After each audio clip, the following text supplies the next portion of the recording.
habla sobre la mugre, habla sobre que fue abusado a los 11 años, y Ujú, bueno, llegamos a la conclusión de que no podía resolver la confrontación. Eso es lo que tengo del caso. ujú.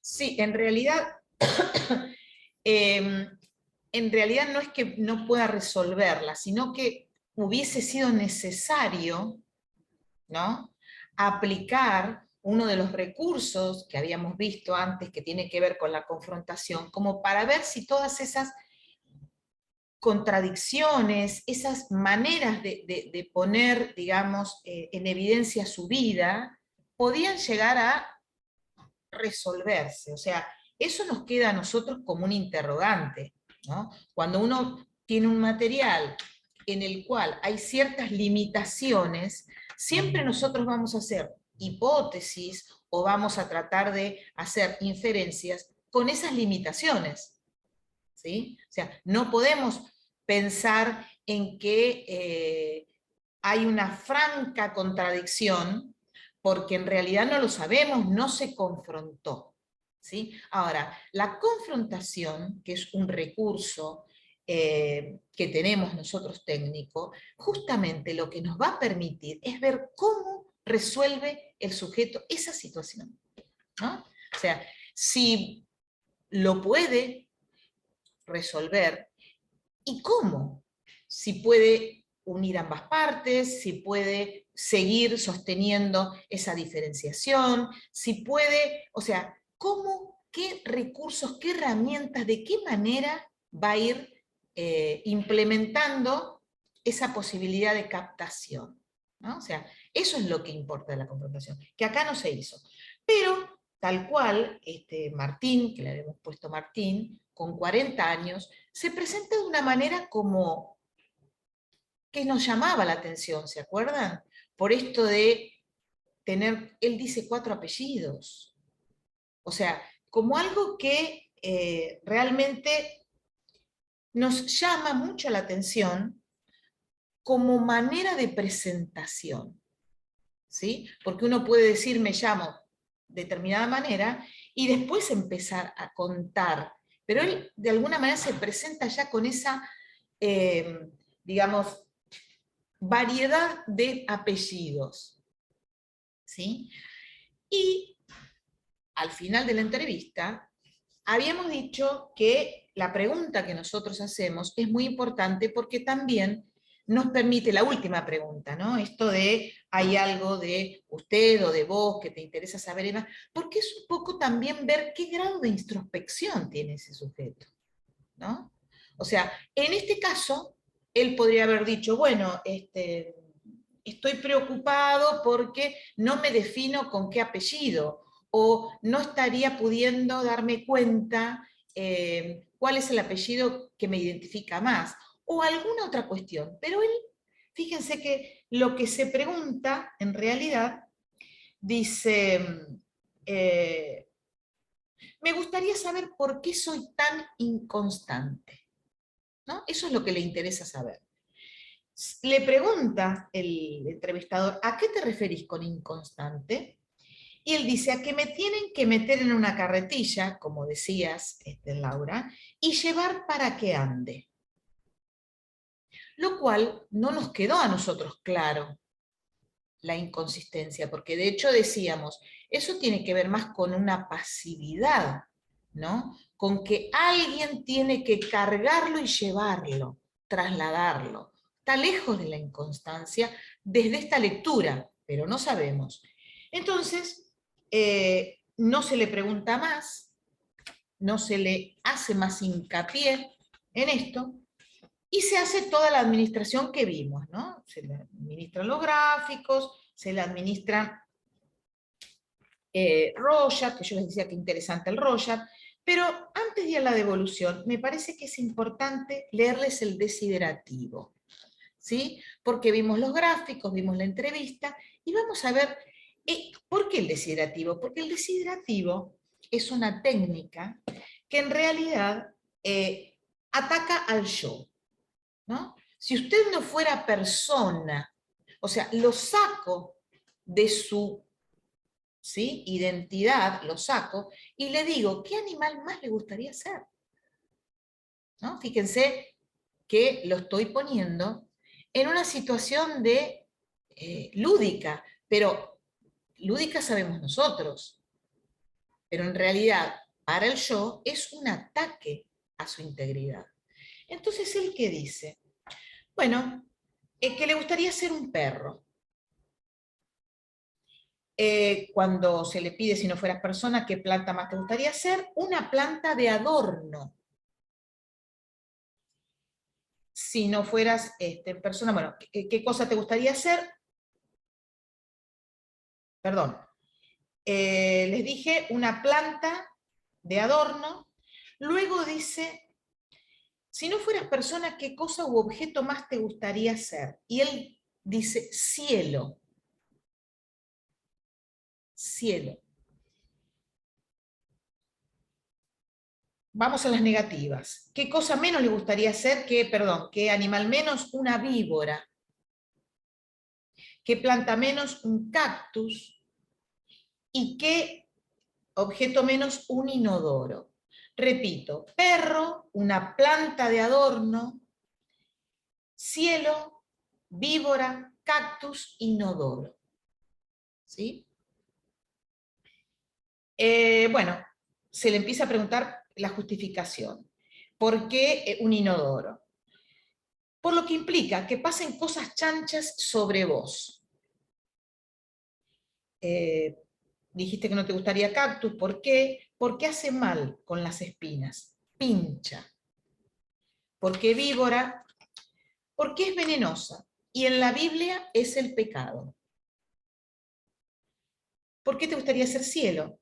Porque es imponente. Planta de adorno para que todos digan qué linda. Se le pregunta acá, ¿alguna planta en especial? Y en realidad dice potus. ¿Por qué? Por eso, para estar de adorno y que digan qué linda. Perro porque es el mejor amigo del hombre.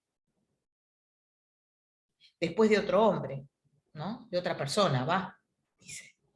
Y porque es el animal que más amo en el mundo. ¿Algún perro en especial? Uno callejero, sin raza. ¿Por qué? Porque me gustan esos que andan por todos lados. ¿Qué les llama la atención de estas elecciones desiderativas? ¿Hay algo en particular que les llama a ustedes la atención?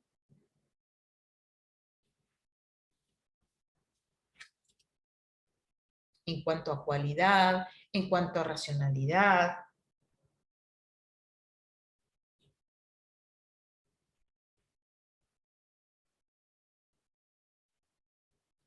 Hay algo que uno podría pensar desde la pregunta de inconstante, cuando él dice me tienen que meter en una carretilla.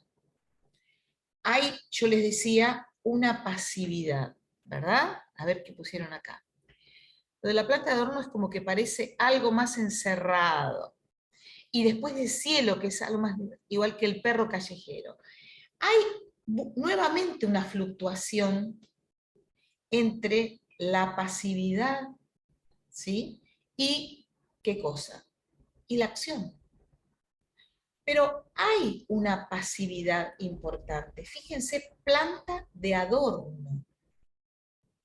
¿No? No es una planta vital, no es una planta que está con flores, con hojas, en el jardín, en invierno, en verano. Es una planta de adorno. Eso, en términos de Roger, sería una desvitalización, ¿no? Algo que se le quita, ¿sí?, la energía para mantenerlo ahí, pasivo, muerto. De igual manera, fíjense que, como decían acá, cielo, ¿no? Cielo que es algo imponente, es algo que no tiene límite. ¿Sí? No tiene límite. A diferencia de un inodoro. ¿Sí? que el inodoro, fíjense que está asociado con cosas chanchas, ¿no? Con cosas que, según él, serían chanchas. Y de vuelta a lo pasivo, profe, porque dice que pasan cosas sobre él, como que no hace Exactamente, nada.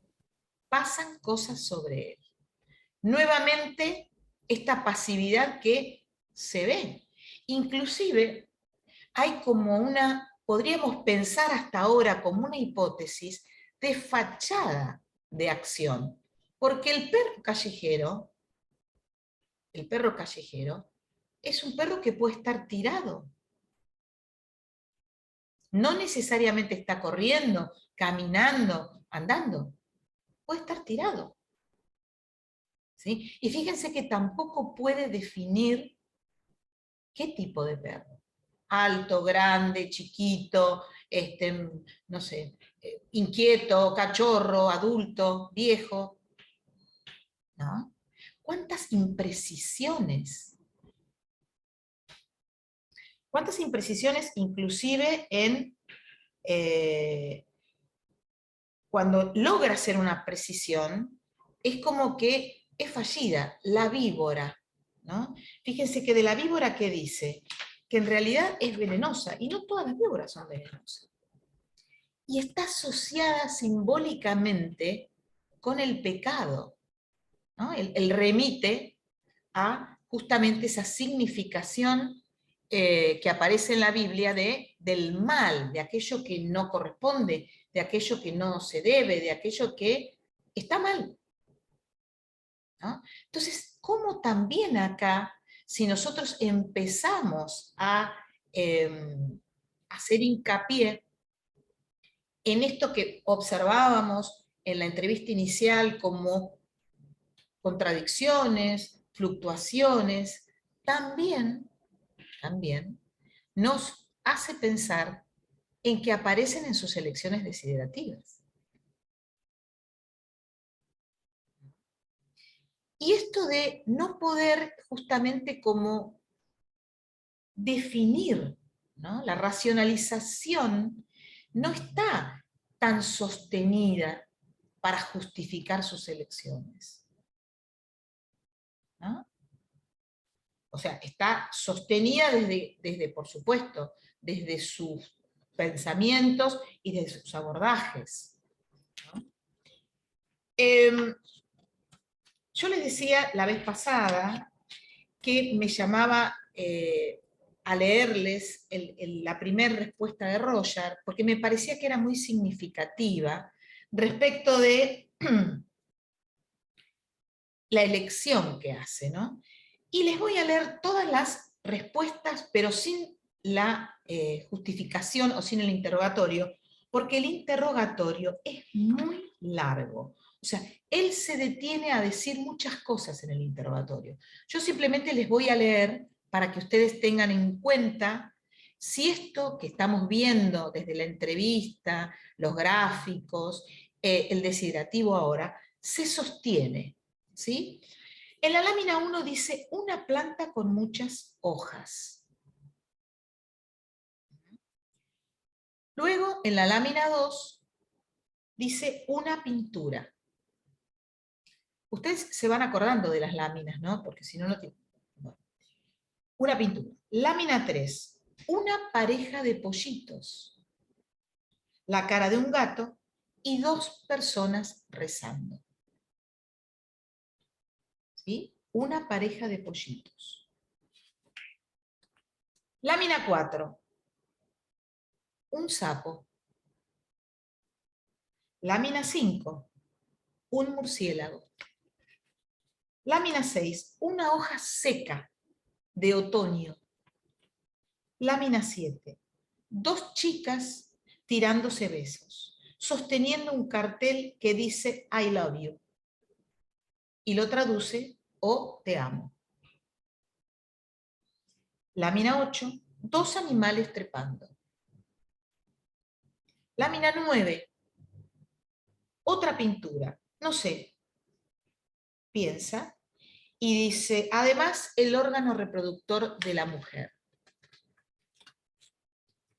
lámina 10, una mancha hecha por una criatura y la Torre Eiffel. Esas son las respuestas que da. ¿Sí? Fíjense que en la consigna, cuando nosotros decimos te voy a mostrar 10 manchas de tinta, quiero que me digas qué podría ser o representar, nosotros decimos manchas de tinta, ¿no? Y fíjense que la lámina 2 dice una pintura, y la lámina la lámina 9 dice otra pintura. ¿Sí? Y la lámina 10 cierra diciendo una mancha hecha por una criatura. Y luego dice la Torre Eiffel. Cuando nosotros tenemos este tipo de respuestas de mancha, inclusive de pintura, estamos viendo el esfuerzo del yo por defenderse y que no aparezca algo que no quiere que aparezca. Hay algo de lo evidente que acá está como controlando ese yo. ¿Sí? Por eso esto de la pintura, y por eso inclusive, bueno, toda la explicación que hace en el interrogatorio, que sería muy complicado leerles porque nos llevaría prácticamente todo el tiempo y esa no es la idea. En términos generales da 14 respuestas, ¿sí? Pero da 7 adicionales, ¿sí? 7 respuestas adicionales. Da 2 respuestas de movimiento humano y una respuesta de color-forma. Color-forma. Si nosotros vemos una de las formulitas que tiene que ver con el índice de aspiración, ¿sí? ¿Se acuerdan cuál es? ¿No las vieron todavía ustedes? Ah, cierto que no las vieron. Bueno, hay una formulita que se las voy a escribir para que la vean, perdón, en cómputos.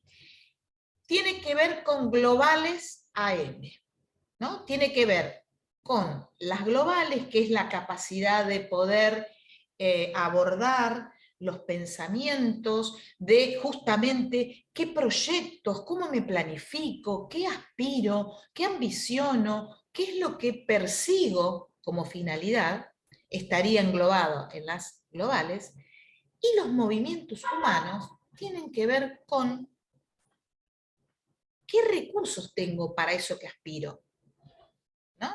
O sea, yo estoy estudiando 5º año de la carrera de psicología, pero yo quiero ser ingeniera química. Estoy en grave problema.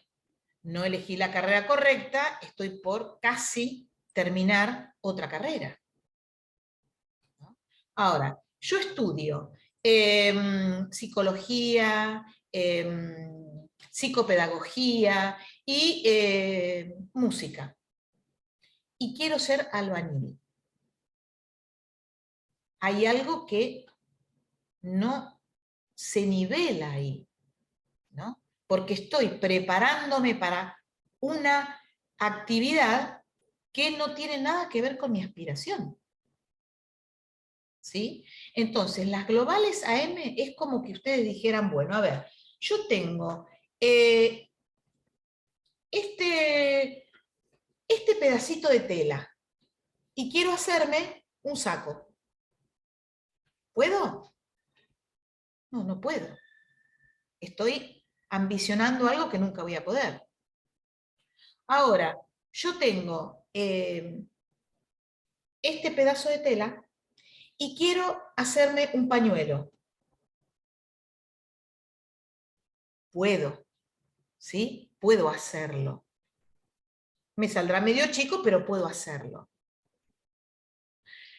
tengo este pedazo de tela y quiero hacer un cuadradito de 2 centímetros por 2 centímetros. Me sobra. ¿Sí?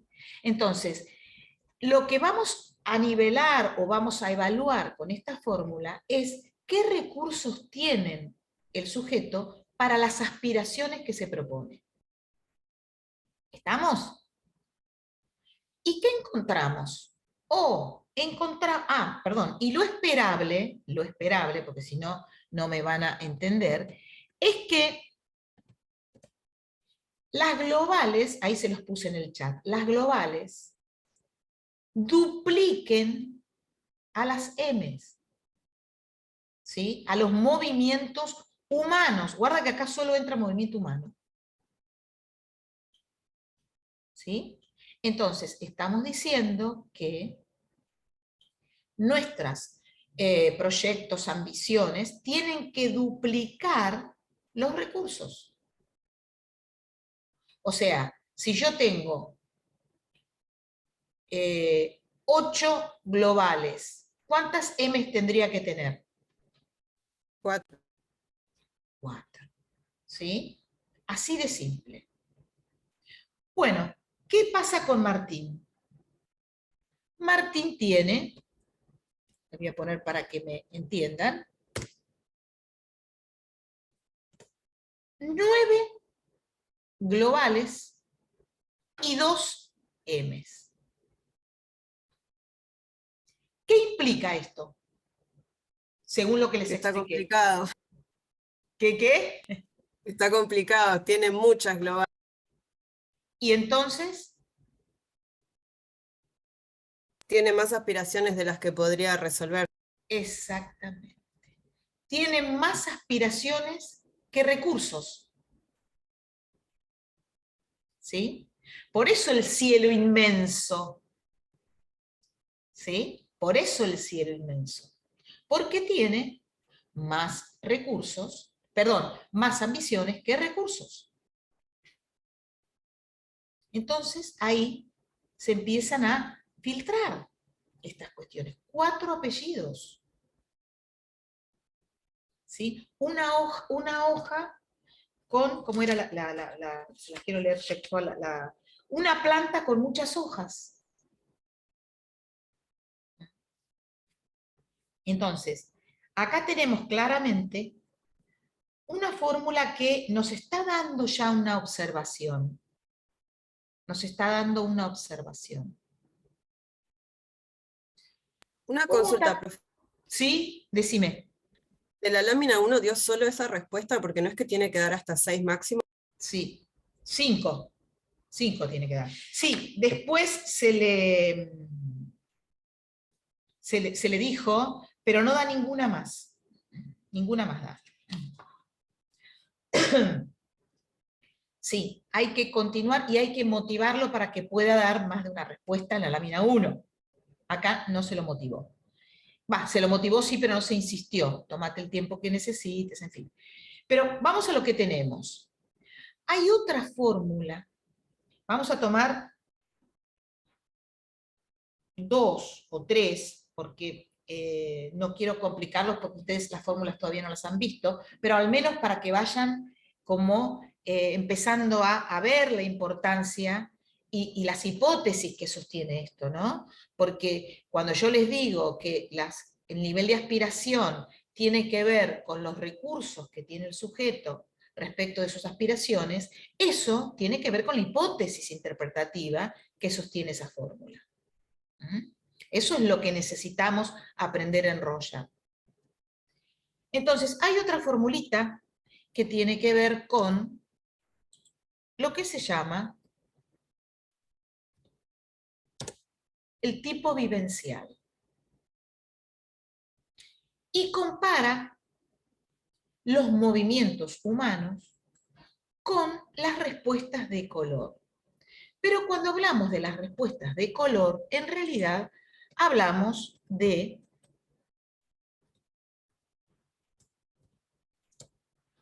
las 3 modalidades: forma color, color, forma y color. Porque cada una tiene un puntaje. ¿Sí? Cada una tiene un puntaje, que no importa ahora, pero tiene un puntaje. Entonces, nosotros tenemos que saber, ¿sí?, qué es una fórmula ponderada. Las m van puras. ¿Qué cantidad de m? Nosotros sabemos que tenemos 2. ¿Sí? 2 m's. ¿Y qué teníamos? Una sola color-forma, que vale un punto. Por lo tanto, nuestra fórmula vivencial implica que hay un predominio del lado izquierdo. Acá no hay una ponderación ni del doble ni de nada. Esto tiene que ver con a qué, digamos, acude el sujeto cuando tiene una problemática. Si al mundo exterior, que estaría representada por las respuestas de color, o al mundo interior, que estaría representada por los movimientos humanos. ¿Sí? Acá claramente estamos hablando de un sujeto que está hacia adentro. ¿Sí? Porque hay justamente un aumento del lado izquierdo. ¿Vieron cuando, por ejemplo, uno va, a ver, se los hago más claro para que me entiendan cómo apunta esta fórmula vivencial? Uno va por una carretera y se pierde. ¿Qué hace? Bueno, busca el GPS. Hoy en día buscamos el GPS en el celular. Olvídense del celular y del GPS. Puedo tener un mapa, ¿no? Acudo al mapa. O sea, trato de resolverlo yo mismo. ¿Sí? Ahora, ¿qué hago? Puedo también dejar el auto, esperar que pase otro y preguntar, ¿dónde estoy? ¿Dónde tengo que ir? ¿Dónde está el norte? ¿Dónde está el sur? Tengo que ir a tal lugar, ¿sí? O sea, o buscar a alguien para que me dé esa referencia. En el primer caso, GPS, mapa, sería lo introversivo, ¿sí? Me las arreglo solo. Me las arreglo solo y busco cómo salgo. En el segundo caso, el predominio de las respuestas de color apunta a lo extrovertido. Es aquel que va a preguntarle a otro. Va a un negocio, espera un auto, busca, toca el timbre de un vecino, va a un vecino en medio de la montaña, no, pero bueno, de alguien como para que le dé esa referencia. Eso es extroversivo. A eso se llama, ¿sí? Entonces, cuando yo digo se las arregla él, quiere decir no que hay un grado de introspección, guarda, no apunta a eso, ¿sí? Sino que él decide de acuerdo a qué, a lo que le parece. No anda viendo a los demás o consultando a los demás o teniendo en cuenta a los demás.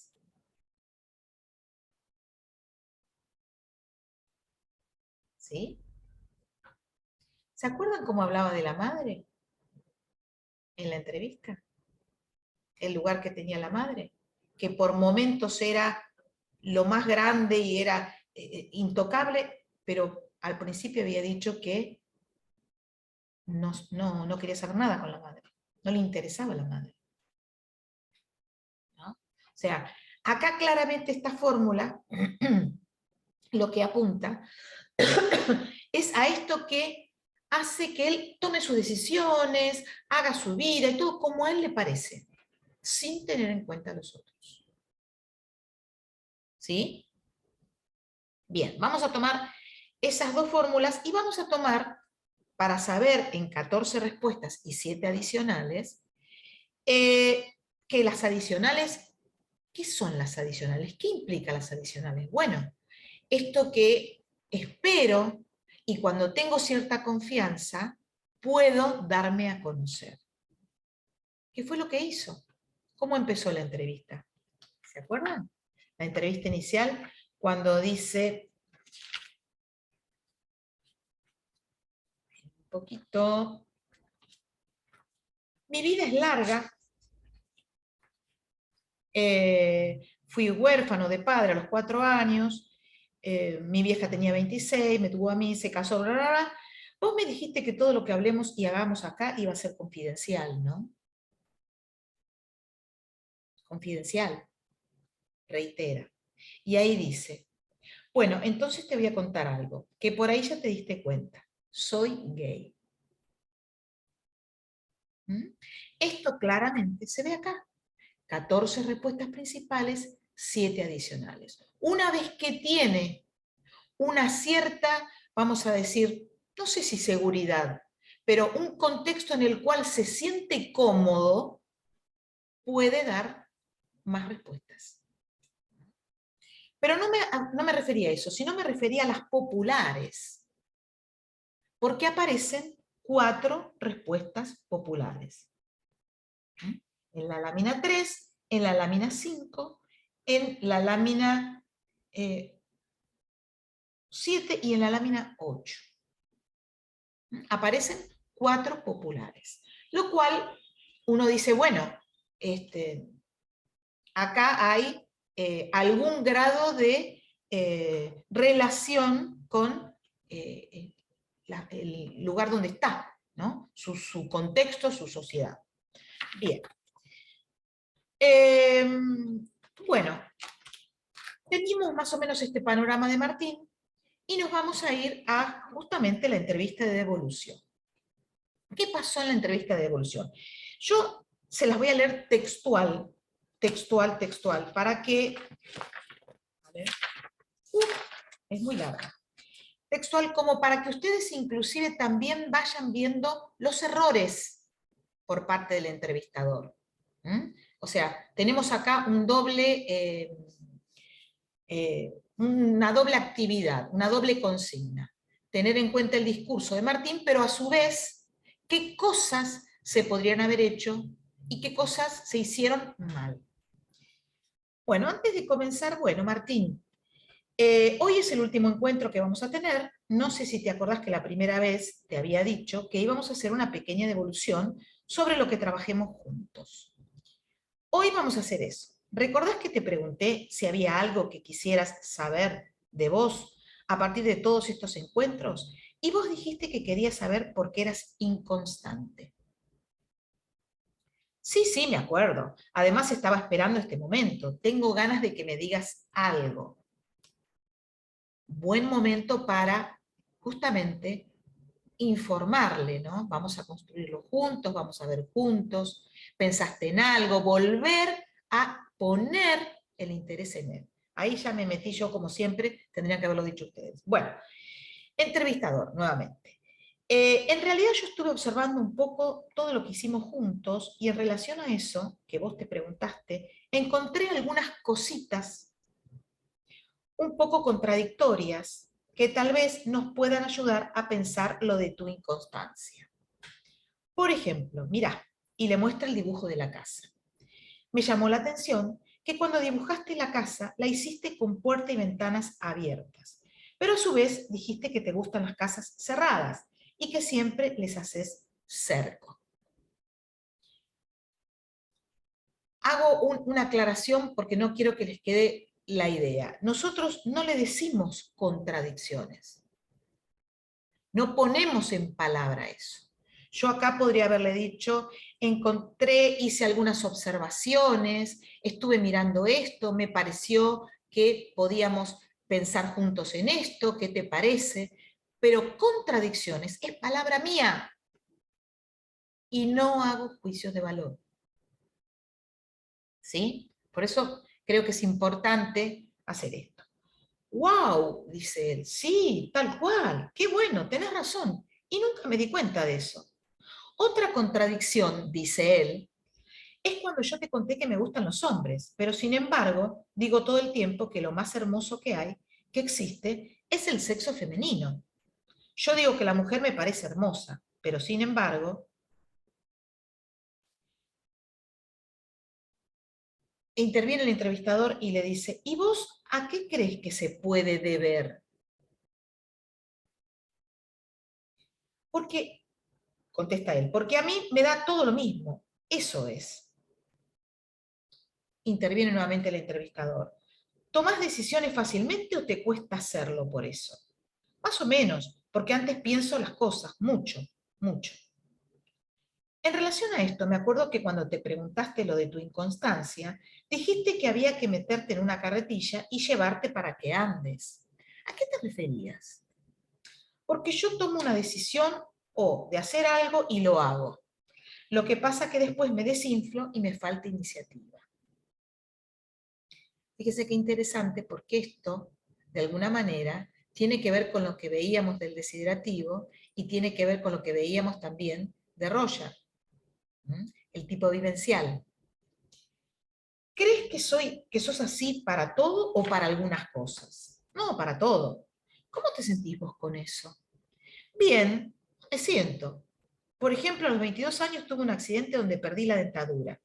Y desde ahí siempre digo, tengo que ir al dentista y hacérmela. Y nunca lo hice. Nunca más fui al odontólogo. Y es algo que quiero. Lo mismo con los anteojos. Estuve mucho tiempo por hacerlos y recién hace una semana que fui porque me mandó mi papá. ¿Recuerdan la edad que tiene? 40 años. Así que vos sos bastante consciente de eso. Sí, yo me redoy cuenta que soy un barrilete. Tengo 40 años y a veces siento que no maduré. Bueno, pero que seas consciente por ahí ya es un buen paso, ¿no? Sí, lo que pasa que a mí lo único que hoy en día tiene importancia o le doy importancia y un peso fuerte es en lo que creo. ¿Y en qué crees? En lo evangélico. Eso me importa antes que nada, creer en Jesucristo. Pero también sé que una religión no hace a una persona.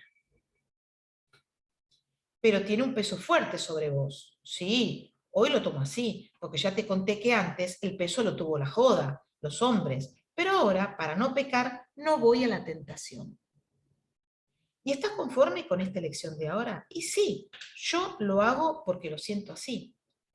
Martín, otra cosa que me pareció importante en relación a lo que venimos diciendo, y quería que lo hablemos un poco para ver si puede tener alguna relación, fue que cuando empezaste a hablar de vos en el primer encuentro, dijiste que tenías 3 apellidos. ¿Se te ocurre algo con respecto a eso? Ah, no, no sé, nunca lo había pensado desde ahí. ¿Hay algún apellido que vos prefieras o con el que más te identifiques? Yo soy, nombra el apellido de mi papá actual. Siempre uso ese apellido. Si bien a él no le digo papá, sé que lo es. O si llevo a alguien a mi casa, lo presento como mi papá. Yo nunca uso el apellido biológico. ¿Y el de tu mamá? Lo tuve y soy el calco de mi vieja en todo.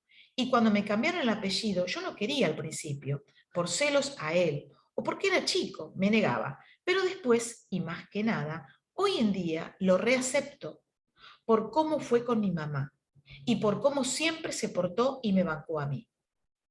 Hay algo que tengo que me sale muy bien y no te lo conté y ahora estaba pensando en decírtelo. Y el entrevistador le dice, a ver, contame. Me sale muy bien la voz de mujer, pero no porque soy gay, sino porque no sé, es algo que me sale. Como si te dijera actuar. He estado en chats telefónicos hablando como si fuera una mujer, haciéndole creer eso a los hombres, y hasta he tenido relaciones largas, mucho tiempo, así hablando por teléfono, pero lo dejé. ¿Y por qué crees que lo hacías? ¿Por diversión? ¿Solo por eso? No, en realidad me gustaba que alguien sienta algo por mí, que aunque sea una persona ficticia, me lo digan. ¿Vos pensás que siendo hombre nunca te iban a decir esas cosas? Y sí, claro. ¿Por qué? No sé. Tuve 3 personas, hombres, parejas, aunque no del todo. Probé con uno más chico que yo, como uno como yo, y con un hombre más grande, y con ninguno me fue bien. Pero a esta supuesta chica le decían muchas cosas. ¿Y vos? ¿Le mostrabas algo a esos hombres cuando estuviste? ¿Le demostrabas algo a esos hombres? No más. Ah, lo que vimos fue lindo, pero nunca me dijeron te quiero. ¿Y por qué crees que nunca tuviste una pareja estable? Nunca se me dio, soy inseguro con eso, y le tengo pánico al qué dirán, más a mi familia. Pero te dan ganas de tener una pareja, ¿no? ¿Te daban ganas? No, porque no soy mariquita, no soy travesti, pero le tengo miedo al que dirán. No quiero que en mi familia se caiga mi imagen. Por ahí, antes de estar en el evangélico, lo hubiera hecho por mi felicidad, o lo que yo creo que es ser feliz. Le pregunta, ¿lo que vos crees que es ser feliz? Sí, vivir con Jesucristo. Yo ahora sé que estoy en mi mejor momento. Tengo tentaciones, pero tener relaciones con un hombre es pecar. Entonces estoy aquí. Pero te quiero decir también que porque yo no esté con hombres no significa que los rechace. Tengo amigos gay que los quiero mucho. ¿Te parece que esto de que no hayas podido tener una pareja o una relación más estable puede tener algo que ver con lo de la inconstancia que estábamos hablando? Sí, soy un poquito bipolar. Aparte, como te dije, que ahora estoy re bien, pero sé que con ese tema fui muy inseguro también. ¿Sentís que te gustaría hacer algún cambio en relación a esto? Totalmente. Volver a nacer. ¿Volver a nacer? ¿Por qué? ¿Qué cambiarías? Para no volver a ser gay. Pero a su vez, sé que hay tanta gente que pasa lo mismo que yo y que yo les puedo decir, te entiendo, a mí me pasó lo mismo. Me impactó las cosas que te conté todos estos días, realmente. ¿Te quedaste pensando en algo, preguntándote algo más después de estos encuentros? Me quedé pensando que me encantó. Estaba esperando este momento igual. Me impactó todo lo que salió. Además, lo de la casa. Es contradictorio y nunca me había dado cuenta. Es parte de mi inseguridad también. ¿Crees que se puede hacer algo con esto que vos llamás inseguridad? Me pasa que empiezo algo con muchas ganas de hacerlo y tengo miedo que se me vayan las ganas. A veces soy yo misma, dije misma, a veces soy yo misma la que pongo la traba, pero yo me doy cuenta y no hago mucho esfuerzo. Soy así, me excuso con la frase, ya sabes cómo soy, yo soy así. A ver, contame un poquito, ¿a qué te referís cuando decís yo soy así? No, lo que pasa que, no sé, en realidad cómo soy. A veces me gusta que me lo digan, estaba esperando que vos me digas algo más, que nada, más que nada lo malo. Porque, no sé, soy buena persona, ya lo sé. Me gusta que me digan lo malo o que me digan lo que tengo que cambiar. Pero todo lo que hablamos me pareció muy claro y creo que me supe expresar porque me sentí cómodo, me gustó hacer esto, porque por ahí decís cosas o se remueven cosas que no pensás todos los días. Bueno, eso un poco era la idea de esta devolución, que pensemos juntos o que puedas pensar o preguntarte algo distinto después de todo lo que hemos hecho. Yo retomo lo de tu inconstancia porque vos te lo habías preguntado y en relación a eso ya vimos algunas cosas y vos dijiste que sos consciente de que sos así. ¿Crees que hay situaciones en las que quisieras o deberías cambiar esa actitud? Sí, yo creo que con algunas cosas me tengo que poner más firme y me gusta hablarlo, porque uno se da más cuenta de las cosas al decirlas. Y yo hablo mucho, pero cosas como las que hablé estos días acá, pocas veces. Puede ser porque no te conozco y me abrí más, pero me hizo bien y me gustó. Bueno, me alegro que te hayas sentido cómodo. ¿Hay algo más que quieras decir? Ya estamos terminando. No, ya hablé demasiado y se sonríe. Bueno, antes que te vayas, te quiero agradecer la colaboración y la predisposición por lo que hicimos todos estos días. Si lo necesitas otra vez, avísame, dice él. Nos vemos. Chao, chao. ¿Qué les parece? Bien, acá dice se mete mucho en la técnica cuando no es la idea. No sé a qué te referís, Julia, cuando decís la técnica. En realidad, a ver, ¿qué es lo que observamos de esta devolución? Por un lado que hay cosas buenas, ¿sí? Es una devolución hecha por uno de ustedes. No, está bien que le muestre el dibujo de la casa, todo lo contrario. Está bien que le muestre el dibujo de la casa porque dijimos que la devolución tiene que hacerse con material del sujeto. Está muy bien. ¿Sí? O sea, ¿cómo vamos a empezar una devolución? Podemos empezarla retomando la pregunta que se hace. Si no hay pregunta, retomando alguna respuesta de Roger o algún gráfico, dijimos, que es lo más visible. Guarda, que es necesario hacer eso. No sacamos de la bolsa lo que nos parece. No hacemos adivinanzas. Pero volviendo a la devolución, ¿qué observan en la devolución? Hay cosas que están bien, buenas intervenciones, y hay otras que no están bien. ¿Sí? Dijimos, Podría ser, sí, perdón, no, cuando no, le dice decime. algunas cositas contradictorias, como que eso a mí me hizo un poco de ruido, ese enunciado, digamos, y le dio pie a él para que se agarre de lo que es la palabra contradictorio y lo usa mucho después él en el discurso. ¿Y qué podríamos haber hecho, Laura, en vez de usar ese término que no tenemos que usarlo? ¿Cómo hubiésemos hecho, por ejemplo? Por ahí le podría haber dicho que algunas cosas no le quedaron muy claras, como una confrontación, sin decirlo, y repreguntárselas de otra forma, como no entendí bien qué quisiste decir acá, o a qué apuntabas cuando decías esto, pero que él hable, no darle como la cualidad de lo que él dijo. O sea, usaríamos la confrontación, ¿no? A ver, contame un poquito. Esto me llamó la atención. Dijiste esto, dijiste esto. ¿Qué te parece a vos? ¿No? O sea, no poner términos que en realidad sí, esos son términos técnicos que no corresponden. Ahí sí. Yo no le digo, mira, voy a usar la disociación instrumental.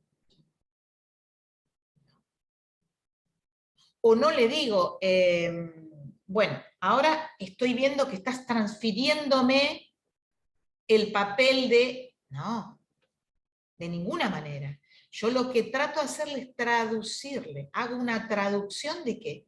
De esto que tengo que confrontar, si es que realmente lo tengo que confrontar, con tantas contradicciones que había, bien lo merecía. ¿No? También, creo que la devolución como momento final también está plagada de idas y venidas, como oscilaciones que tiene el entrevistador. ¿Sí? ¿Las ven? No te... Em, ¿Se escucha? Sí, No, a mí me llamó la atención como que el entrevistador no dio un punto final al proceso psicodiagnóstico porque le dijo, bueno, si necesitas algo, llámame. Eso me llamó la atención, no sé si se tiene que hacer. si necesitas algo, llamame, lo dijo Martín, no lo dijo el entrevistador. ¿Sí? Ah, bien, bien. ¿Quedó claro? Sí, sí, sí. Sí, claro. Es importante eso. En realidad, yo creo que se podría haber trabajado mucho sobre el concepto inconstante, ¿sí? Hasta inclusive cuando el entrevistador retoma esto de la carretilla, esto de, o sea, hay intervenciones que me parece que están bien, pero hay otras intervenciones que quiero que ustedes también vean, que son por demás. Cuando habla de la pareja, por ejemplo, cuando dice, a ver, me sale muy bien la voz de mujer, cuando empieza a contar ahí, ¿no? ¿Vos pensás que siendo hombre nunca te iban a decir esas cosas? Por ejemplo, le dice el entrevistador. Es algo que se podría haber preguntado de otra manera. O se podría no haber preguntado. Porque después sigue con eso. Y le dice el entrevistado, sí, claro. Y le dice el entrevistador, ¿por qué? Y no sé, tuve 3 hombres de pareja, y le empieza a contar. Y el entrevistador dice, ¿y vos le demostrabas algo a esos hombres cuando estuviste? O sea, acá se enfatiza el rol voyerista, el espía, y no es la idea. ¿Cuál es el objetivo del entrevistador? ¿Saber qué exactamente hacía con esos hombres? ¿Se entiende? O sea, acá claramente vemos que hay un rol en el que acentúa mucho la constante voyerista, el entrevistador. Sin necesidad. Profe, no me termina de quedar claro qué significantes son los que usa para que vos te des cuenta de que ese es el rol.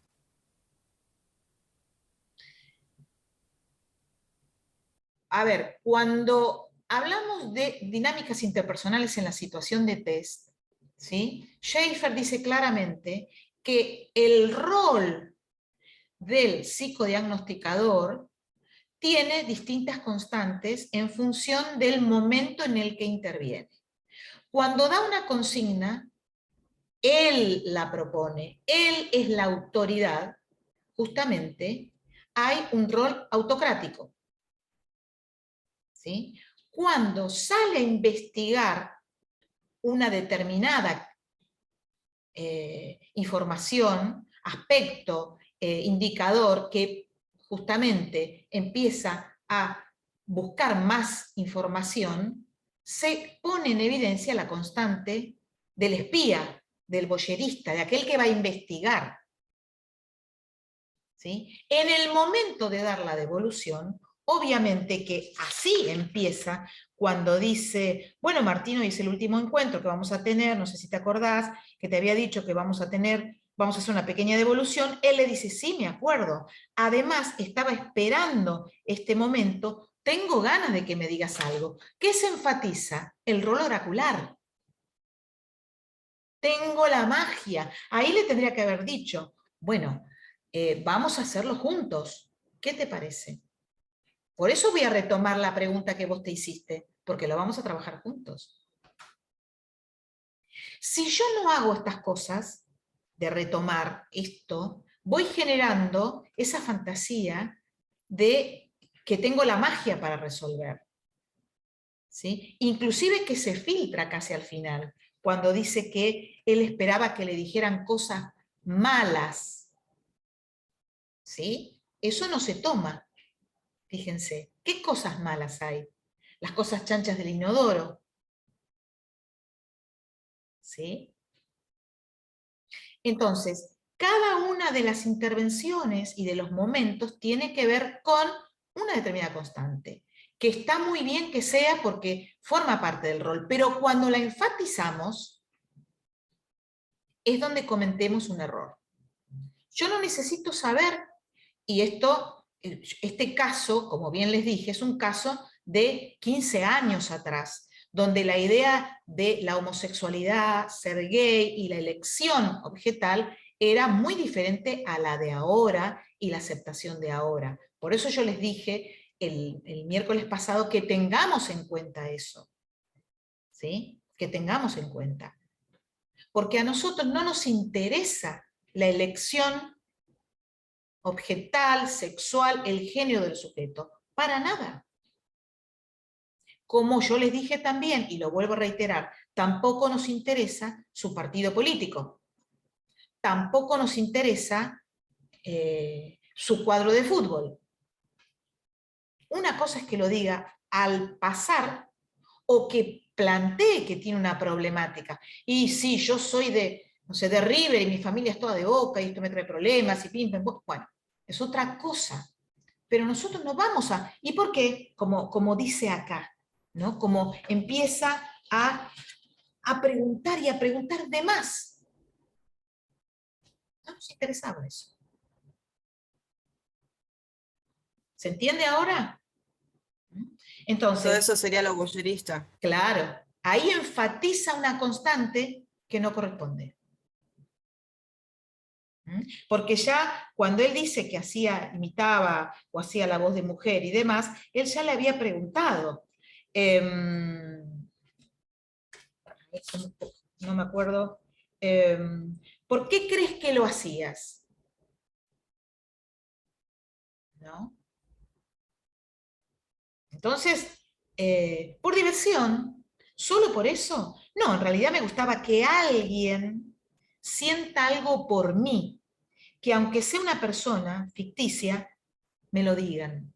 Entonces, que alguien sienta algo por mí hubiese sido el punto para decirle, ¿y nadie nunca sintió algo por vos? Por ejemplo, ¿sí? ¿Se entiende? Tomando sus mismas palabras. Eso es lo que tienen que aprender a empezar a pensar, ¿no? Que uno puede repreguntar con las mismas palabras. No tengo que poner las mías. ¿Sí? Entonces, ¿sí? Una consulta, porque justo con esto que traía Julia, o sea, traer las técnicas a la devolución, él dice en un momento que le tiene pánico al qué dirán. Y yo lo relacioné a la respuesta de la catexia positiva de la planta de adorno que dice para que digan qué linda. Muy Pero bien. no sé si está bien traérselo al sujeto, así planteado. Por ejemplo, estaría muy bueno, Fiorella, que en el momento en que él dice eso, uno le pueda traer la relación, recuerdo que elegiste ser una planta de adorno. ¿Qué pensás al respecto con esto que estás diciendo? ¿Qué se te ocurre? ¿No? Entonces, está muy buena tu observación, ¿sí? Porque era un momento como para que uno pudiera, con su producción, traerla. Entonces, fíjense cómo cuando uno va a hacer la devolución, y esto es importante, como ya para cerrar, tenemos que tener muy impregnado el caso, tengo que haberme metido, tengo que haber leído, tengo que haberlo escuchado, leído y releído tantas veces de atrás para adelante, adelante para atrás, en la entrevista, el PDI, las elecciones desiderativas, ver las racionalizaciones, el Roger, o sea, yo no le voy a hablar de las fórmulas a él, por supuesto que no. Pero sí yo puedo, justamente, tomar la elección desiderativa, la racionalización, el gráfico, una parte de la entrevista, una respuesta de Roger, o dos, pero no le voy a decir, mire, usted dio el tipo vivencial es 2, porque no tiene sentido. ¿Sí? Pero yo, en el momento de la devolución, tengo que tener sabido el material, para que de esa manera yo le pueda hacer la devolución. Y escuchar, la escucha, que es algo que tienen que adiestrar, es algo que nos ayuda a construir ese vínculo y esa relación. Él escucha.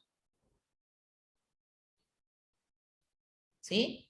Es un interesante caso para, vuelvo otra vez, remontarnos en otra época social, pero sirve mucho para poder ver cómo nosotros podemos ir pensando, ¿sí?, la construcción de la devolución. ¿Cómo ir pensando? Porque no hay recetas. Es una construcción. Se hace en vivo y en directo. Pero yo tengo que tener los elementos. ¿Y los elementos cuáles son? Toda la producción de sujeto. ¿Estamos de acuerdo? Bien. Bueno, para la próxima vamos a ver, bueno, sí, nos quedaría el tema del informe, ¿sí? Porque es importante poder, por ahí podríamos retomar este caso, para pensar en un informe. ¿Sí? ¿Alguna pregunta, chicos? ¿Algo les queda claro? Sí, creo que sirvió mucho para ampliar un poco más, bajar a tierra, digamos, todo lo que venimos viendo, analizarlo así, sobre todo la devolución, porque no lo habíamos llegado a ver tampoco en clase, así que para mí sirvió un montón esto. Bien. Bueno, sigan pensando, sigan viendo a ver qué otra, digamos, idea o por ahí qué interrogante se les produce cuando vean nuevamente el caso Martín y se queden pensando en la devolución y cómo lo harían y cómo lo pensarían y cómo intervendrían, porque lo que yo sumé de las constantes es algo muy interesante para que lo tengan en cuenta en la devolución. Es algo muy interesante. Así que bueno, nos estamos viendo entonces la próxima, no es feriado, no es nada, ¿no? No.